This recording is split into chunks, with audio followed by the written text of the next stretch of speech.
Lavarse las manos. Wash your hands. Vemos esos signos en los baños y escuchamos esas palabras de los médicos. We seem to have an obsession with clean hands, and for good reason. They keep us from spreading disease and getting sick.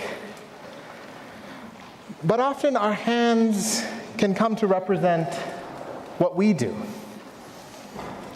Nuestras manos representan nuestros hechos, lo que hacemos. Por eso, Pilato lava sus manos después de su orden de matar a Jesús. And you may have even noticed that the priests wash our hands during the Mass as we beg God to cleanse us of our sins as we offer His holy sacrifice.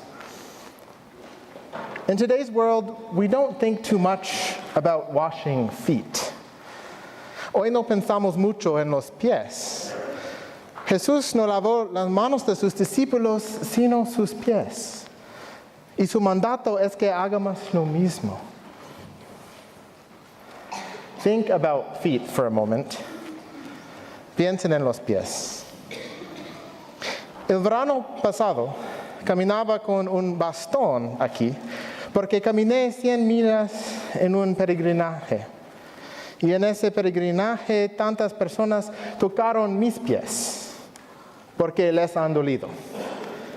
Pero necesité mucha humildad en medio de la vergüenza de que otras tocarán mis pies. Tenían tantos callos y ampollas y necesitaba ayuda. Pero el tocar y lavar mis pies no era un encuentro con mis hechos, como las manos, sino testigo de la jornada que había caminado. No lo que podía controlar, sino la realidad de que es lo que pasa en la vida. Los pies dan testimonio de cada peregrinación de la vida, de mi vida, de tu vida.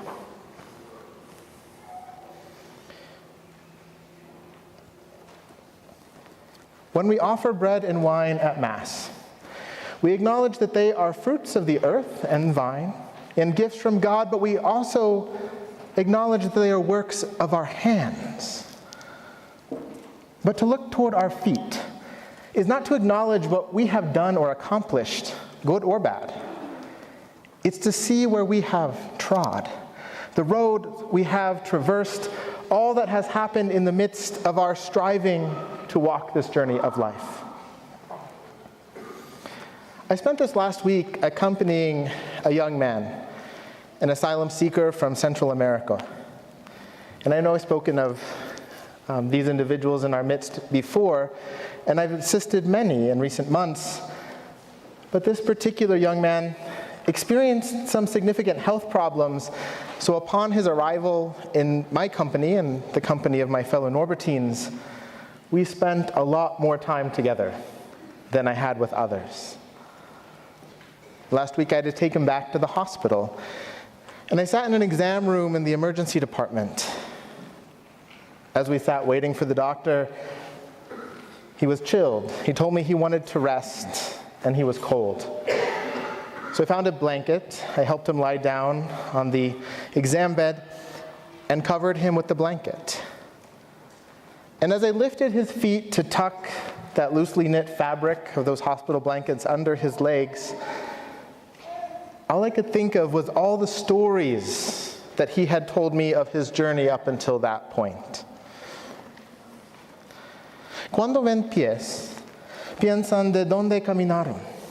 Cuando cuidaba a mi nuevo amigo en su enfermedad, cuando toqué sus pies, pensé en su jornada desde Honduras, de toda la violencia, la tristeza, las pérdidas de su padre, de su tío, de sus amigos, de sus sueños.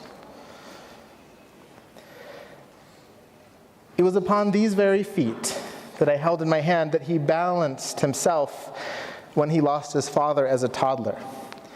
When he kissed his mother goodbye 18 years ago at the age of 4, when she departed for this country, hoping he and others would be able to soon follow.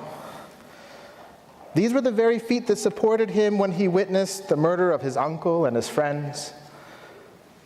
The feet that walked the halls of his university for the short time he was able to enroll. before violence was too great to safely attend school. Esos pies de él cruzaron todas las fronteras, las cárceles, las noches sin descanso, los días llenos de preocupación. De tantas millas terminó en un cuarto de hospital aquí, en Nuevo México, con una grave enfermedad. These were the feet that journeyed from Honduras to New Mexico.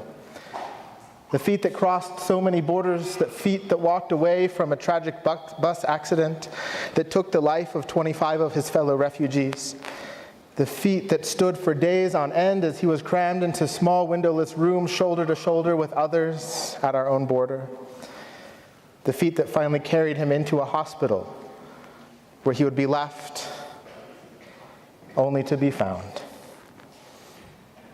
Pero esos pies que caminaron a través de tantas tragedias, tristezas y lágrimas son los mismos pies que cada día toman un paso más. Son pies con la memoria del pasado quebrantado y la esperanza de un futuro nuevo. Son los mismos pies que caminaron al avión para reunirse con su madre en este país después de 18 años separados para empezar una nueva vida.